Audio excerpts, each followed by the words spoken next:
watching EWTN's coverage of World Youth Day in Krakow, Poland. Our Holy Father has completed his meeting with the youth volunteers here and gave a beautiful, stirring message to them and other testimonies. And he's about to depart from John Paul II Airport here in Krakow. So we're going to bring you his departure, and then we'll be back at the end to wrap up the entire World Youth Day event. There we see the airplane. The staircase is ready. We know that the national anthems may have already been played, but that would be part of this evening's ceremony. And here we go now, the national anthems of the Holy See and the Republic of Poland, as both delegations greet one another. And then the Vatican delegation with the Holy Father will board the plane. And these are just fun anthems here for the Holy Father and the guests gathered.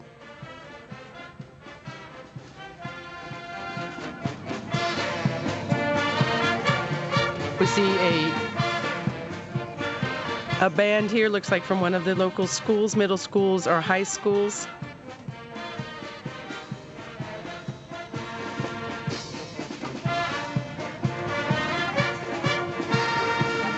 The rain seems to have subsided. The Polish president, Andrzej Duda, and along with the First Lady, is meeting with Pope Francis. The meeting taking place inside because of the inclement weather.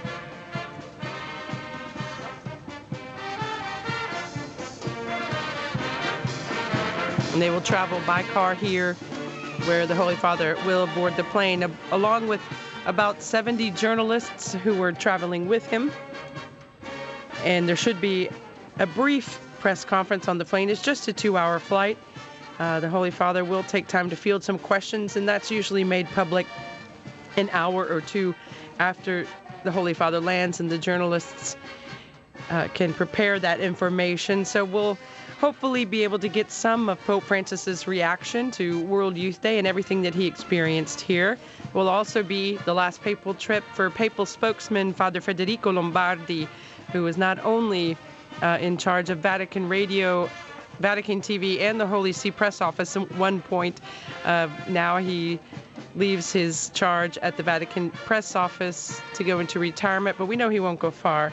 And we thank him for all of his service that he gives, that he has given and continues to give to the church for her work and communications. He'll be on board to conduct the last papal press conference aboard the papal plane. And we see the military bands making their way.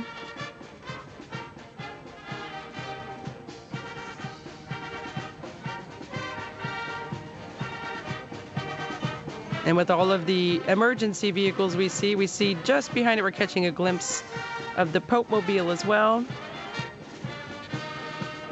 without its passenger.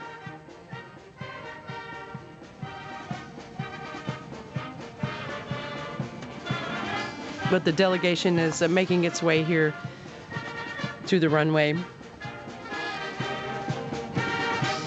It's been a wonderful World Youth Day. If you followed just today's events, and hopefully you've followed it over the past week since Tuesday with the opening mass with Cardinal Dziwisz. It's been an intense 4 or 5 days. Pope Francis seemed to be getting more and more energized as the days went on. So we'll look forward to what he had to say. The young people certainly enjoyed it as well. And 1.5 million pilgrims at some point heading out to the Campus Misericordiae to be present for the events. And 1.5 million, I would say, at least, looking at the size of those crowds.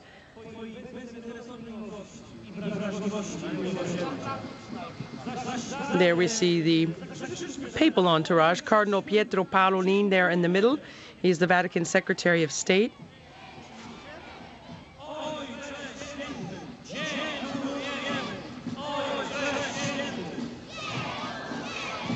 The crowd shouting, "Thank you, Holy Father."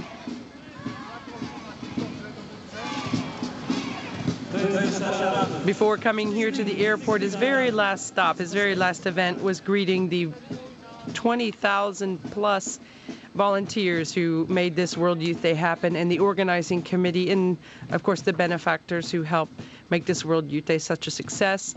See the military arriving here as Poland prepares to say farewell to Pope Francis.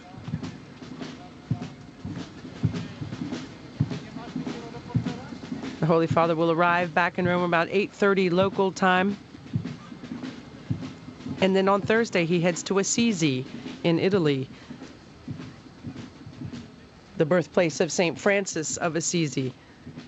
He'll be going there to celebrate the anniversary of the Great Pardon of Assisi that was instituted some 700 or 800 years ago. And of course, Pope Francis, having chosen the name Francis, partly because of St. Francis of Assisi, a great man of peace, he said. The first Francis the papacy has ever known.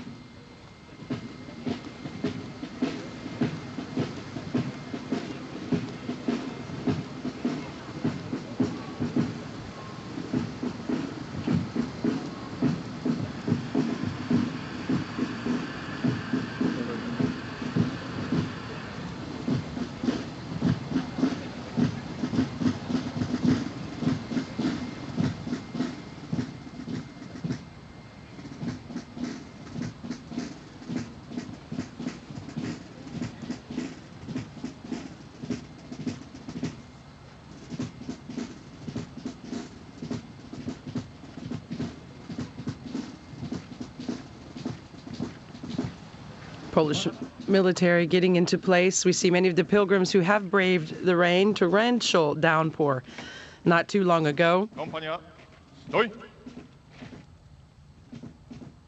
We hope the rain continues to hold as the Holy Father makes his way out to the airplane.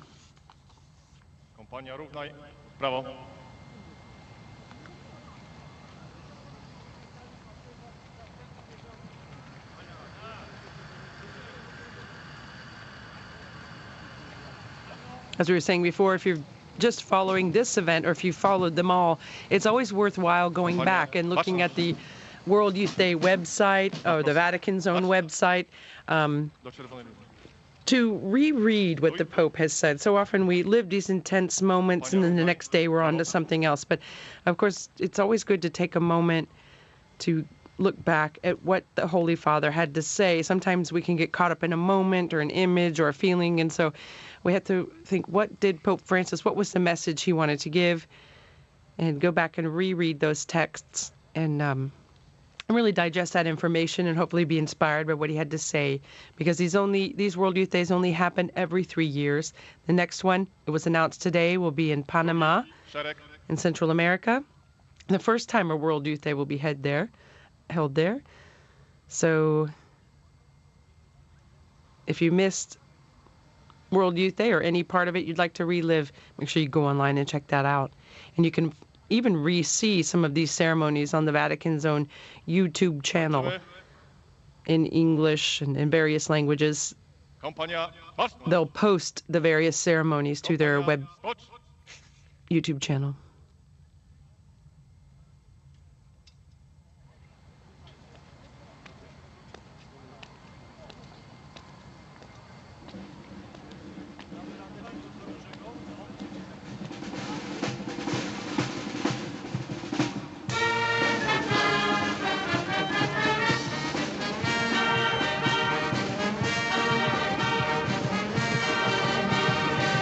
The band playing a rendition of When the Saints Go Marching In, a nice song for Pope Francis as he marches his way in to get on the plane.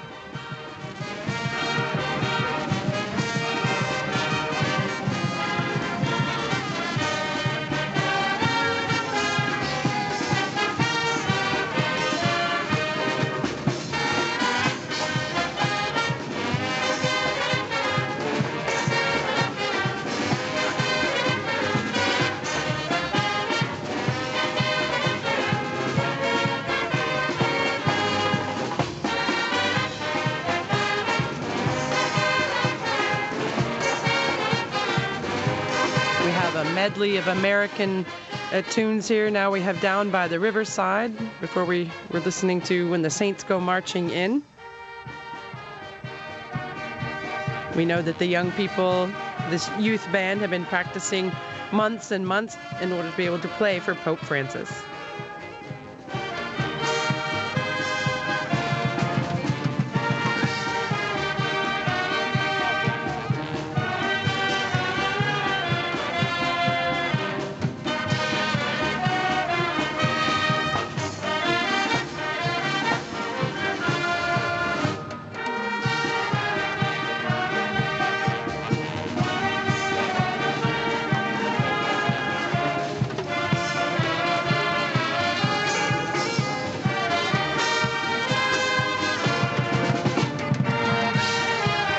We're waiting for Pope Francis to make his way here to the LOT plane, the national airline of Poland, where he boarded the plane. He's about a half an hour late, and this for a Pope that's been a half an hour early for the past couple of days for all the events. Of course, it's always hard to say goodbye. It's always hard for people to let Pope Francis go. So hopefully we'll make up that time in the air as he heads back to the Eternal City. And in a sense, his vacation will be over because Pope Francis he doesn't really go on vacation. And so he just had a couple of days off, couple of weeks off, but not even completely off. So when he gets back, the Wednesday audiences will resume. The Angelus will, of course, go on as always. That never stopped. And going to Assisi. And so the schedule will start to wind up again.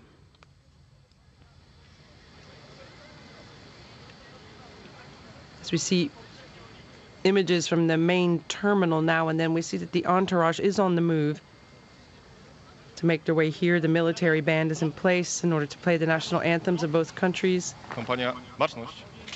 Krok w tył, marsz. Krok w tył, marsz. See the Prime Minister there. Marsz.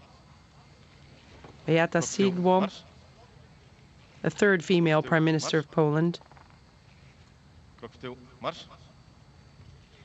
Krok w tył, marsz. Krok w tył, marsz. Kompania, równaj, w prawo.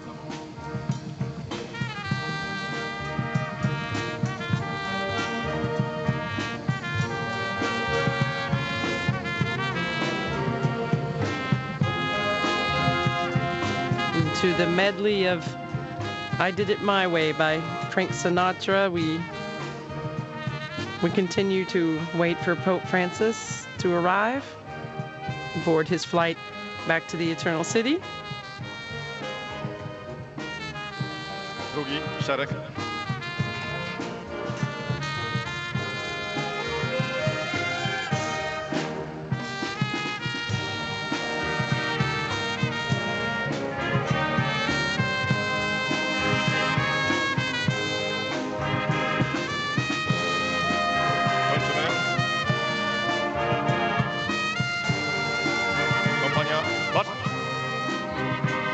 Kompania, chodź!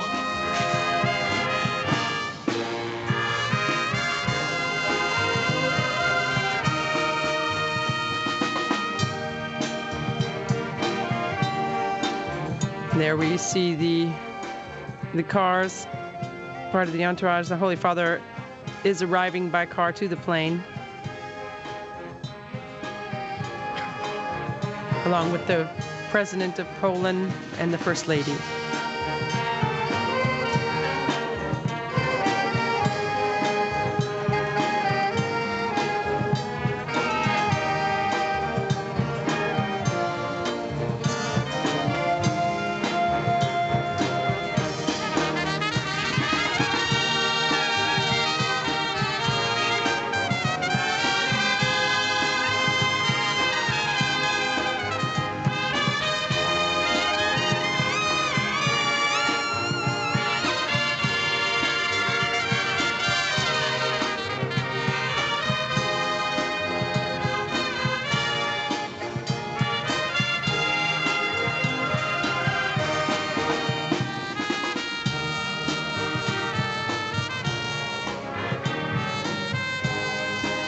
The youth band continuing to play on as this 31st World Youth Day comes to an end.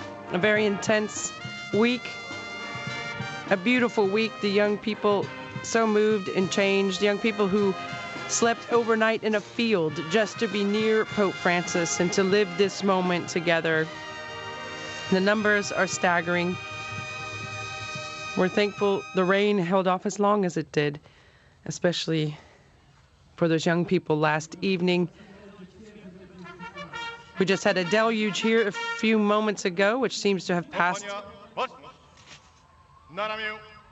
as Pope Francis arrives to make his final farewells before heading back to Italy. His first trip to Poland and his second World Youth Day.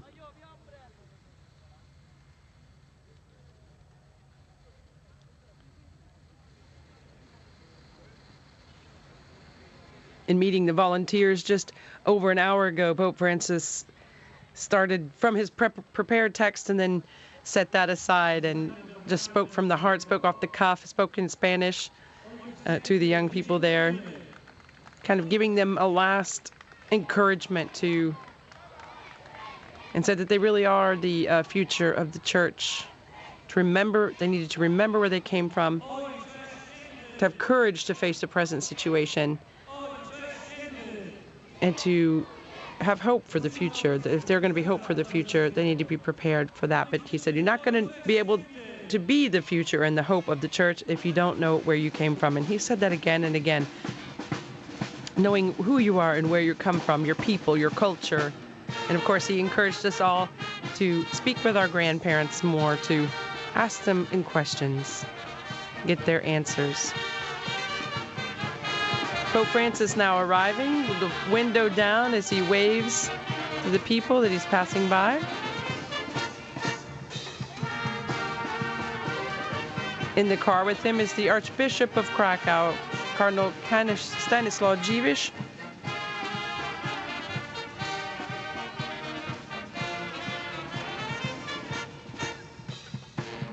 Some people trying to hand Pope Francis gifts, somebody handing them a rose. Here's a bouquet of flowers from people wearing traditional Polish dress. It's just sprinkling now.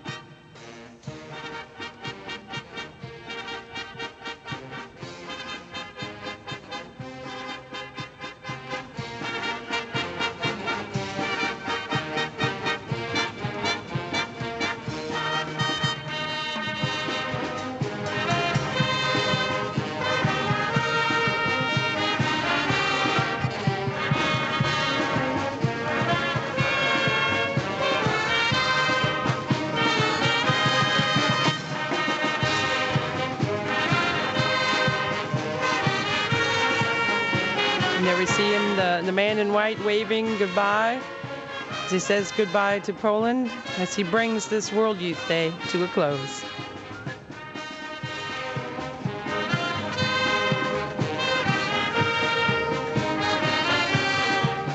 Taking a moment to chat with Cardinal Dziwisz, who is in the car with him.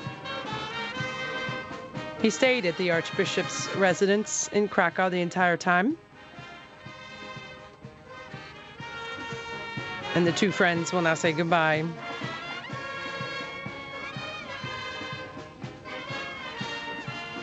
Pope Francis also thanking members of his security detail, saying grazie tante, thank you very much. Saying goodbye to the President and the First Lady.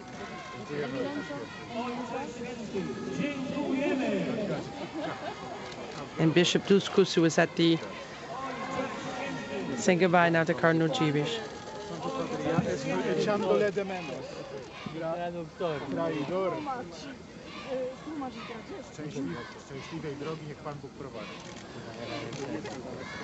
Thanking his translators, those who helped him as he went from one ceremony to the other, making sure everything went well.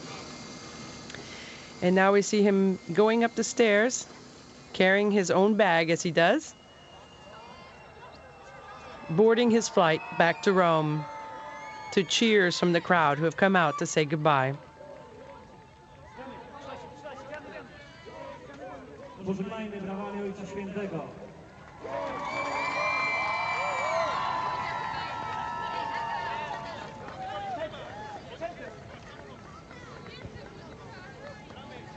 Pope Francis stops, turns around, waves goodbye once more to the crowds that have gathered, getting onto the plane.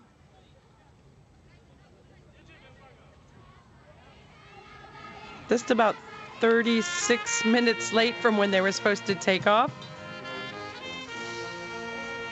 See the President and the First Lady of Poland talking to Cardinal Dziwisz.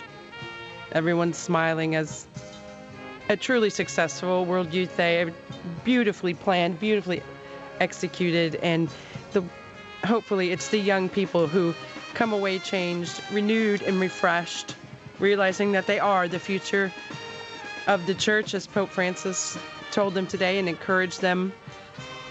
And he encouraged us all to get off the sofas of life and take risks and not be anesthetized or paralyzed, to be a church on the move. And there's nothing that'll do that for you quite like a World Youth Day.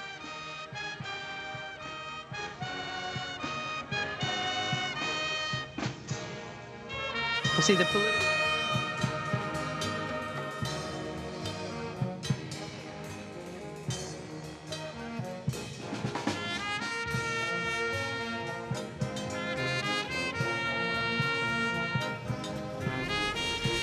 Well, this concludes our coverage of World Youth Day in Krakow, Poland. I'd like to thank the production team who worked very hard, at times under some difficult conditions, and we have a Spanish crew and a German crew here as well, and we all helped each other.